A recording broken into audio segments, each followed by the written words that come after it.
Hello dear students, welcome back to my channel physics SPC. Work energy and power का एक question. The work done on a particle of mass M by a force. एक force दे रखा है, variable force पूरा, के constant term है उसमें। When the particle is taken from a point a, 0 to the point 0 to a along the circular path of radius a about the origin in the xy plane h। इस question को मैं पहले भी एक method से कर चुका हूँ और अब ये दूसरे मेथड से आपको करके दिखाता हूँ।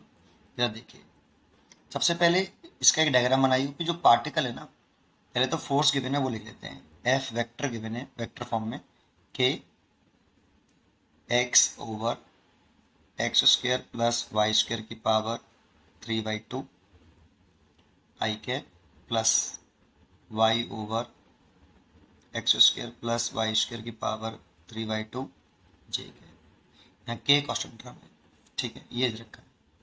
अब क्वेश्चन में कह रहा है कि एक पार्टिकल है जो किस पाथ, ये तो ऑरिजिन हो गया, और यहाँ से इस पॉइंट के कोऑर्डिनेट a,0 है, ठीक है, a,0। यहाँ से ये पार्टिकल सर्कुलर पाथ पे जा रहा है ऐसे, और इस वाले पॉइंट पे आया है। तो इस पॉइंट की कोऑर्डिनेट ये y एक्सिस है आपकी, और ये x एक्सिस, इसे कोऑर्डिनेट 0,a है। इसमें x बराबर a है, y बराबर 0 है, इसमें x बराबर 0 है, y बराबर a है। और सर्कुलर पाथ की रेडियस देखो, ये a मान लो, रेडियस a से भी कह सकते हो आप। सर्कुलर पाथ की रेडियस a है, यहाँ से यहाँ तक a है। और इसमें x और y क्या है? x और y आप सर्कुलर पाथ की में कहो तो x और y जो है हम क्या मान सकते हैं, किसी एक पॉइंट की कोऑर्डिनेट मान सकते हैं। a रेडियस है आपकी, कैसे करें? तो देखो, इसमें इसे रेडियस वेक्टर कह सकते हैं। a is a radius vector. यहाँ पर a वेक्टर का नाम क्या है? Radius vector. अगर रेडियस वेक्टर है तो इसका एक यूनिट वेक्टर कंसिडर कर लेते हैं हम, रेडियल यूनिट वेक्टर। मान लो ये इसका यूनिट वेक्टर है एन के। तो यूनिट वेक्टर फॉर्मूला जानते हो ना, ए वेक्टर बराबर ए का मैग्नीट्यूड। अगर यहाँ ए वेक्टर लिख रहे हैं तो इसका मैग्नीट्यूड लिखते हैं, साथ में एक यूनिट वेक्टर आता है। इंपॉर्टेंट होता है कि इन दोनों की डायरेक्शन कैसे होती है, सेम डायरेक्शन सेम। अगर ए वेक्टर लिख रहे हैं तो ए का मैग्नीट्यूड लिखेंगे और साथ में एक यूनिट वेक्टर लिखेंगे, और इसकी डायरेक्शन सेम होनी चाहिए। इंपॉर्टेंट ये है, ठीक है। इसीलिए ए वेक्टर लिखना चाहें तो हम लिख सकते हैं ए का मैग्नीट्यूड, ठीक है, ए का मैग्नीट्यूड और N R cap unit vector, ठीक है। एक पॉइंट तो ये ले सकते हैं। अब ए वेक्टर लिख कैसे सकते हैं हम? देखो, ए वेक्टर के अगर ये थीटा लेट कर लें थोड़ी देर के लिए, तो ए वेक्टर का कंपोनेंट करें तो देखो ये वाला कंपोनेंट आएगा ए वेक्टर का ए कॉस थीटा, और ये वाला कंपोनेंट आएगा ए साइन थीटा। अगर हम ए वेक्टर को लिखना चाहें तो यहाँ एक्स कंपोनेंट लिखते हैं, ए एक्स आई कैप प्लस ए वाई जे कैप। तो इसे एक्स कंपोनेंट मान लो आप, ये ए एक्स है और ये ए वाई है, यानी कि ना रेडियस वेक्टर है, ठीक है। तो ए वेक्टर इज इक्वल टू, मैं लिख सकता हूँ ए cos theta I cap plus A cos theta, sorry A sine theta J cap. और ए वेक्टर की वैल्यू और इन दोनों को मैं इक्वल कर लूँ from equation first and second से। करते हैं नेक्स्ट पेज पर, फर्स्ट एंड सेकंड से करें। ऐसा मैं क्यों कर रहा हूँ अभी आपको समझ में आ जाएगा कि मैंने ऐसा क्यों किया। अब देखो, ए वेक्टर को और इसको दोनों को इक्वल करें तो क्या आएगा, A N R cap equal to A cos theta I cap plus A sine theta J cap. यहाँ से ए एन आर कैप बराबर ए कॉमन ले लें तो cos theta I cap plus sign theta J cap, ए से ए कैंसिल, देन यूनिट वेक्टर निकले आया आपका radially outward cos theta I cap plus sign theta J cap. चलो एक बात तो हमें ये समझ में आई, हमने एक चीज़ ये निकाली। अब एक बार बताओ, इक्वेशन ऑफ सर्कल क्या होगी?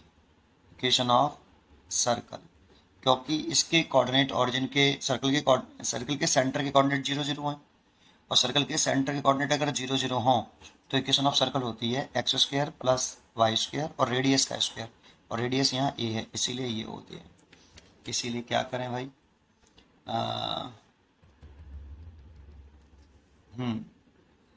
अच्छा अच्छा, ये एक्स कंपोनेंट जो है रेडियस वेक्टर का, ये रेडियस वेक्टर का क्या है, एक्स कंपोनेंट, एक्स और वाई रेडियस वेक्टर ही होंगे यहाँ पे। तो ये एक्स कंपोनेंट हो गया बेटा, एक्स बराबर कितना हो गया, ए कॉस थीटा, और ये वाई हो गया, वाई कंपोनेंट हो गया, ये वाई कंपोनेंट, और ये आपका एक्स कंपोनेंट।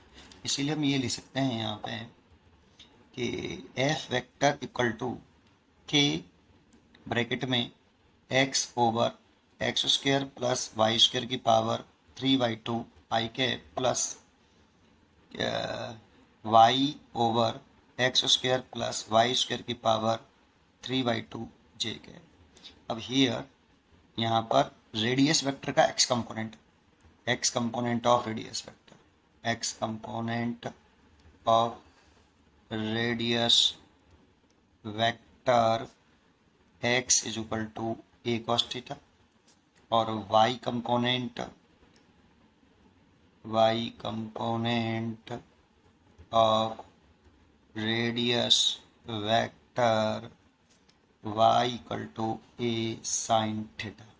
इसीलिए F vector equal to K x की जगह पे ले सकते हैं ए कॉस थीटा, और x square plus y square equal to A square, और ए स्क्वायर रख रहे हैं इसकी जगह पर, x square plus y square की जगह पर ए स्क्वायर रखे हैं, तो ए स्क्वायर से 2 हट जाएगा, तो ए की पावर क्यू आई के प्लस, और y की वैल्यू पुट करते हैं ए साइन थीटा अपॉन, इसकी जगह पे ले सकते हैं ए क्यू, क्योंकि यहाँ पर भी ए स्क्वायर पुट करेंगे तो 2 से 2 कट जाएगा, ए की पावर 2 जे।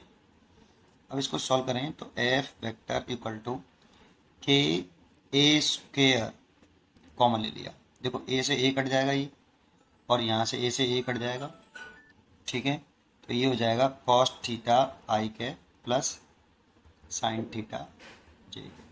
और इसकी वैल्यू देखो, इसकी वैल्यू वही N R cap, N R cap ले सकते हैं, तो F vector equal to K A square N R cap. अब इसमें इंपॉर्टेंट क्या होता है, जैसे यहाँ पे भी यूनिट वेक्टर आ रहा है, यहाँ वेक्टर आ रहा है, ये मैग्नीट्यूड हो गया इसका, तो इन दोनों की इटरेशन कैसे, सेम। इसका मतलब जो आपका एफ के कैप आ रहा है ना, एफ वेक्टर आ रहा है, वो ऐसे आ रहा है रेडियली आउटवर्ड, क्योंकि इटरेशन सेम है इन दोनों की, और डायरेक्शन सेम है, तो एफ वेक्टर रेडियली आउटवर्ड आ रहा है, और वेलोसिटी पार्टिकल यहाँ पे सर्कुलर पाथ पर ऐसे मूव कर रहा है, तो वेलोसिटी की डायरेक्शन दिखाते हैं टेंजेंशियली, तो वेलोसिटी की डायरेक्शन टेंजेंशियली होगी ऐसे, और टेंजेंशियली है वो रेडियली है, इसीलिए एफ वेक्टर परपेंडिकुलर टू, आपकी डायरेक्शन यहाँ पे ये सेम हो गई, और F vector perpendicular to velocity, that is F vector perpendicular to displacement vector.